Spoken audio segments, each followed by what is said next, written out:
E aí, seus capitalistas malvadões? Tudo tranquilo? Gabriel Pelissaro na área, e esse vídeo hoje será resumido com esse story aqui, ó, que eu postei lá no meu Instagram, @gspelissaro, né, onde eu falo do Deus Fed. E aí eu vou dar uma comentada nisso, talvez, no final do vídeo. Então assiste até o final, vamos lá. Com pandemia acelerando, OMS alerta. Pior ainda está por vir, né? Diretor-geral da organização criticou duramente a politização da pandemia e a falta de unidade nacional no combate ao novo vírus. Aí a gente pode entrar um pouco naquelas teorias da conspiração. Também a OMS tá meio sem moral ultimamente, né? Falta um pouco de estudo. Os caras criticam a politização, mas eles também politizam, né? Então, o mercado parece que já ignorou essas possibilidades de lockdown, né? A gente vê a China aqui ordena lockdown em cidade com 500 mil de moradores. Anxin está localizada a cerca de 150 quilômetros da capital Pequim. Então, a China, né, é um ponto que a gente deveria estar observando se a preocupação fosse essa segunda onda de lockdowns e tudo mais, porque a China foi onde saiu essa parada, né? Então primeiro acontece na China, depois aconteceu na Europa, Estados Unidos, tal, Brasil, África. Então existe um delay, né? Porque o vírus partiu de lá, o vírus saiu de lá e depois se espalhou pelo mundo. Então se a gente quer observar, né, se vai ocorrer lockdown, o que vai acontecer, a gente tem que olhar para a China. Parece que o mercado não está observando isso, ou está ignorando, ou não está vendo como uma coisa que pode incomodar a economia, né? Então existe uma distorção também causada pelo Deus Fed, né, que é o que a gente comentou lá do story do Instagram. Então tem essa questão de possibilidade de segundo lockdown. E aqui no Brasil a gente está ainda na primeira onda, a gente está vendo ainda muito sofrimento por questão dessa primeira onda. Aqui no Paraná ainda estão falando de lockdown, então tem muita água para rolar ainda dessa história, né? A gente vai ver o que vai acontecer na economia, como que isso vai refletir nos índices agora com a saída do segundo trimestre, do balanço das empresas, né? Porque no primeiro trimestre, o balanço do primeiro trimestre não foi muito afetado. Porque a gente teve o quê? Aqui no Brasil, lá na China o bicho já tava pegando, né? Já tava pegando, na Europa também, mas aqui no Brasil a gente tava pulando carnaval, né? Então, a gente pegou aqui o terceiro trimestre, o terceiro mês do primeiro trimestre, alguns dias de março, né? Alguns dias, nem foi março inteiro de quarentena. Então, agora, com os 3 meses fechado e tal, com esse distanciamento social, alguns setores vão sair prejudicados, e aí a gente pode ter uma noção de como essa situação toda está afetando a economia, né? Então tem que esperar aí, próximo mês a gente já deve começar a ver umas bombas saindo, né, por conta dos balanços do segundo trimestre. Com certeza eu vou estar aqui pra gente trocar uma ideia, comentar, mas é algo pra gente ficar de olho, porque parece que o mercado está ignorando, mas existe ainda toda essa questão aí e muita politização por trás, né? Como diz aí a nossa querida OMS. Irã emite mandado de prisão contra Trump e pede ajuda da Interpol, diz a agência. Pedido de prisão foi tomado por causa do assassinato do general iraniano Qasem Soleimani. Estados Unidos classificou a medida como golpe de propaganda, né? Isso aqui eu trouxe aqui pra gente comentar sobre a insanidade desse momento que a gente tá vivendo, né? Mas eu acredito que não vai interferir muito, eu acredito que não é um fato pra gente se preocupar. No máximo vai acontecer aqui uma retaliaçãozinha, uma troquinha de farpas, mas nada que vá afetar drasticamente o mercado. Então, né, só pra gente ver que palhaçada que tá rolando, né? Biden aparece com 14 pontos à frente de Trump em pesquisa nacional sobre eleições dos Estados Unidos. Aí muita gente vai falar que a gente nem tem que ligar pra essas pesquisas, né? Tem que ignorar mesmo, não serve pra nada. Mas é um fato interessante porque, basicamente, ali eles estão disputando, né, quem que vai ser o presidente mais bonzinho, né, quem que vai ser o cara mais socialista, e a gente começa a andar, a ver o mundo caminhando pro fim do capitalismo, pro enfraquecimento do dólar. Então a gente vê tudo isso acontecendo diante do nosso nariz, é uma transição gradual, né. Então essa história de nova moeda, Great Reset, cara, eu acho que é muito possível, mas é muito sutil. Isso vai acontecendo aos poucos, né? Não é um evento. é o que vai acontecendo aos poucos, né? Quando a gente menos esperar, o dólar vai ter uma reviravolta, a galera vai perder credibilidade. Ou seja, a dívida americana, né, o dólar vai perder credibilidade e aí vai vir uma nova moeda, né? Então, agora a gente está vendo a disputa de qual presidente vai ser mais socialista, né? Qual que vai dar mais dinheiro, que vai ajudar mais a classe média, os endividados, os mais pobres, né? Por conta até também dessa pandemia, né? Tanto é que o Trump tá brincando de Silvio Santos, né? Quem quer dinheiro. Isso aumenta a dívida do país, enfraquece a moeda e tudo que a gente já vem falando, né? Claro que é uma situação delicada que a gente está vivendo, mas aqui a gente fala de economia. E tudo que está acontecendo agora, todo esse gasto que está acontecendo agora, uma hora a conta vai chegar, inclusive para o Brasil, né? O Brasil está precisando fazer reformas bem complicadas de serem aprovadas, né? Para reduzir gasto, agora está tendo um gasto absurdo. Então, com certeza, de alguma maneira, nós vamos ter que pagar isso, né? Aumento de imposto, né? O Biden é um defensor do aumento de imposto, né? Então, é difícil ver uma saída animadora para o mundo, né? Um mundo mais livre. Então, cabe a nós, né, buscarmos essa liberdade, cabe a nós buscarmos ainda enquanto é tempo, gerar receita, gerar valor e investir da maneira correta, se protegendo com ativos de reserva de valor, que é o que a gente vem falando há tanto tempo aqui. E no final do vídeo eu vou dar uma reforçada. Vamos aqui girando, né? Post do Mercado em Pauta, lá do nosso querido Túlio, que ele fala o seguinte: vendas pendentes de moradia. Após fortes quedas em março e abril, as vendas pendentes de moradias explodiram em maio nos Estados Unidos, cerca de 44,3% em relação a abril. Entretanto, na variação anual, as vendas ainda continuam no negativo, né? Mas isso aqui é um fato que a gente tem que estar observando, né? Então as pessoas elas estão voltando a consumir, né? Então isso é algo que a gente tem que estar observando, porque essas injeções do Fed, esse dinheiro novo que está entrando, né, diretamente para as pessoas, né? Porque a gente vê uma injeção de dinheiro no setor financeiro, que vai fazer a bolha das ações e tudo mais aumentarem, mas a gente também vê uma injeção de dinheiro com os auxílios e tudo mais, né, os coronavouchers americanos. Então, isso também é dinheiro novo que está entrando na economia e a gente tem que estar de olho, porque esse dinheiro vai para algum lugar, né? Então, a curto prazo, talvez as coisas fiquem boas, né? O problema é quando esses auxílios acabarem, né? Quando todo esse desemprego bater a porta. Nos Estados Unidos a recuperação é um pouco mais rápida, porque é muito mais fácil você demitir e contratar, mas aqui no Brasil é muito mais difícil você demitir, é muito mais custoso demitir e recontratar. Então tem muitas cargas trabalhistas, né? Então a recuperação no Brasil, a gente olha nos Estados Unidos, mas a recuperação no Brasil tende a ser mais difícil, então o Brasil vai sangrar muito mais economicamente que os Estados Unidos, então por isso que eu olho os Estados Unidos e depois eu vou pensar aqui pro Brasil, né? Porque os Estados Unidos é a maior economia, a maior potência, então a gente olha lá para ver o que tá pegando e aí tenta trazer para nossa realidade, né? Que tende a ser mais difícil porque a nossa liberdade econômica é muito menor, né? O Estado atrapalha muito mais aqui do que lá. Mesmo, né? Em todo lugar do mundo a gente caminhar para uma socialização, né? É o fim do capitalismo, pelo menos para os ricos, para os amigos do rei, porque a classe média e os mais pobres vão continuar pagando imposto, vão continuar tendo que gerar valor, vender, buscar lucro para sobreviver e crescer, né? Acontece que as grandes empresas, os amigos do rei, esses caras conseguem crédito barato, conseguem isenções fiscais, conseguem tramóias, né, de questão de importação, exportação e tal, que beneficiam esses caras, os amigos do rei, os amigos do Estado.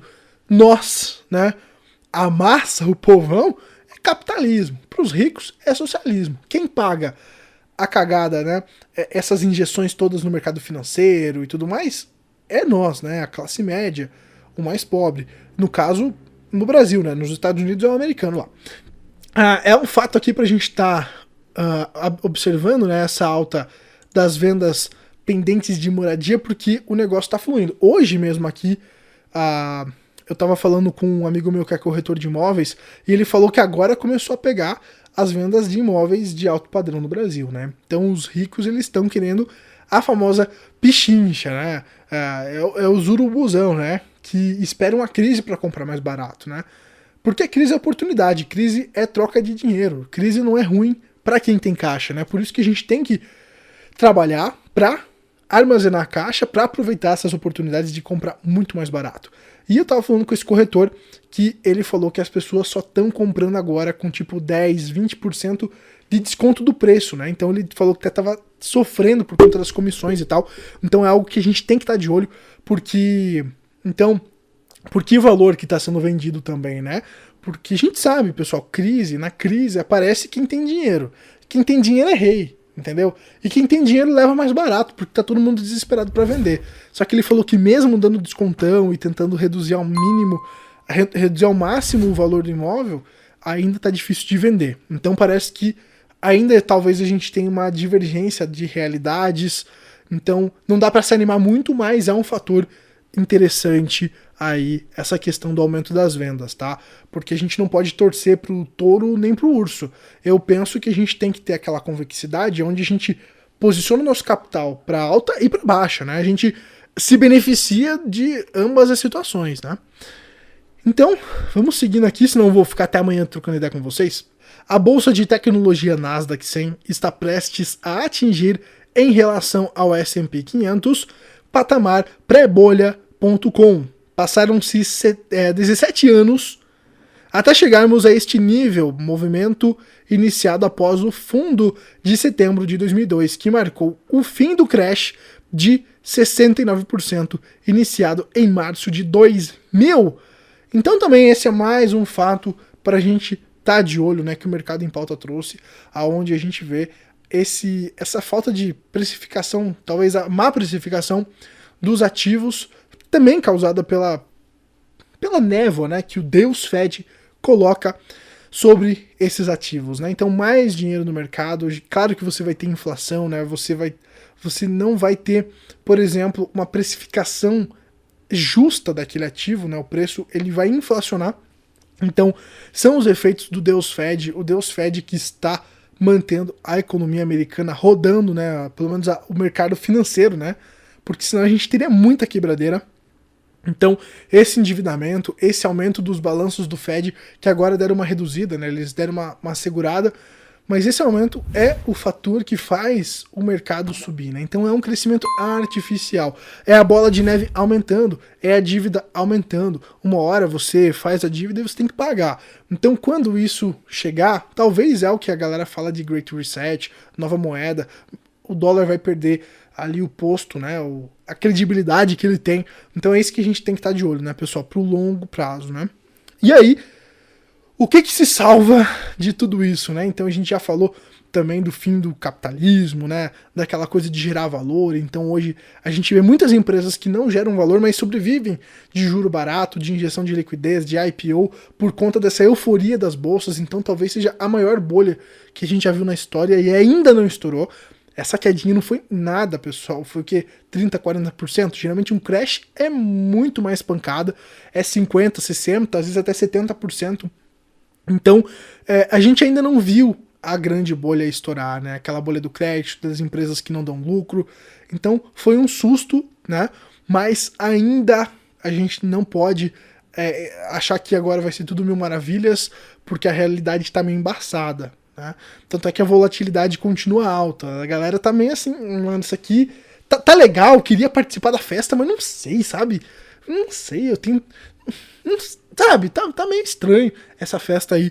Então, o que a gente pode fazer? Né? A gente pode diversificar os ativos, ter um pouco de caixa, se posicionar, dolarizar a parte do patrimônio. Talvez colocar um pouco em ouro, você vê que o ouro já subiu bastante, né?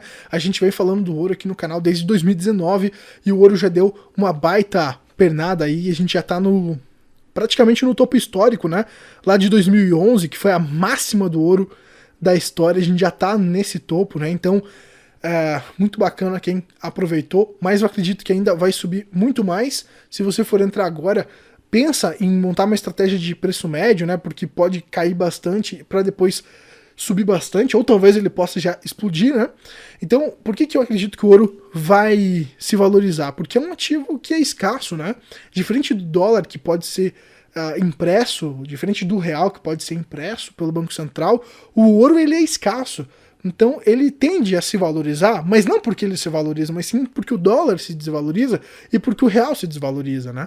Então quando você tem mais dinheiro rodando, não quer dizer que as pessoas estão mais ricas, porque o aumento de valor gerado não aumentou, só aumentou o número de papel.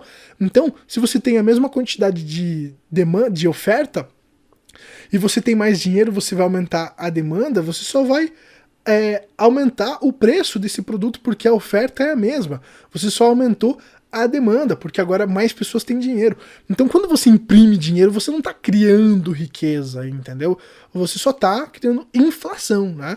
Inflação de ativos, inflação de produtos, e é isto aí. Então, por isso que esses ativos escassos, como terras, tudo que é escasso, né? Ele tende a se beneficiar nesse sentido, né? E é muito do que o Tim Rickards fala, né, que a gente falou ali da questão de nova ordem e tal, muito do que ele fala dessa questão desse plano, né, então, que seria desvalorizar a moeda para implementar uma outra moeda. Eu acredito que sim, isso é possível, mas eu também não vou ficar entrando muito nessas teorias aqui, porque, embora elas façam sentido, a gente tem que focar agora em gerar valor, aproveitar talvez os últimos meses e anos que a gente tem para conseguir acumular riqueza, né? Para conseguir gerar valor na vida das pessoas, vender lucro e aí investir da maneira correta, né?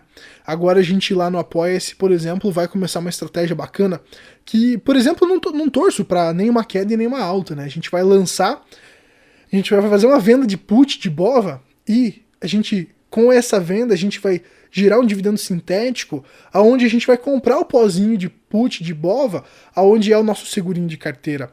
Então, pra mim, cara, se o mercado subir ou cair, não importa, porque se cair eu tenho o segurinho e esse pozinho vai explodir, e se o mercado continuar subindo, andando de lado, eu tô vendendo put e tô aumentando meu capital. Na verdade, para mim, eu quero que o mercado melhore para aumentar o meu capital, para dar mais tempo de conseguir gerar mais valor, de acumular mais capital, de fazer mais aportes, para quando vir a grande queda eu estar com muito caixa para comprar ativos muito bons e muito baratos, e também para conseguir, né, ter mais dinheiro pro segurinho para dar aquela explosão. Então, na verdade, não é nem bom e nem ruim que a crise, que o grande crash aconteça agora, porque quando você tem uma carteira convexa, quando você pensa dessa maneira, você não fica um torcedor de urso nem de touro, né? Você apenas investe e segue a vida e busca gerar valor na vida das pessoas, tá, pessoal? Então, por hoje é isso, acho que eu falei de tudo, fica esse reforço aí do Deus Fed, porque isso é muito importante, tá? É o que tá salvando os mercados hoje, e vamos esperar então agora eleições americanas e também o segundo trimestre, os balanços do segundo trimestre, porque ali a gente pode ter uma pista, né, do que vai acontecer e de como o Fed vai reagir e como os investidores vão reagir também, porque parece que essa segunda onda e tudo que está acontecendo já não assusta mais, né? Acho que a galera criou uma casca quanto a isso. Veremos, né? Eu não vou dizer se sobe ou desce, eu acredito que a gente vai ter uma segunda queda, ninguém sabe quando, nem eu. Mas não importa se vai subir ou se vai descer, você tem que estar convexo, você tem que estar com o teu portfólio preparado para as duas questões, para as duas oportunidades. Crise não é um problema, é oportunidade, e bull market também é oportunidade para você multiplicar o teu patrimônio, tá bom? Então, se você gostou desse vídeo e se ele abriu a tua cabeça, deixa um like aqui embaixo, compartilha para algum brother aí, pra gente espalhar esta mensagem, e por hoje é isso. Um forte abraço, até a próxima, tchau, tchau!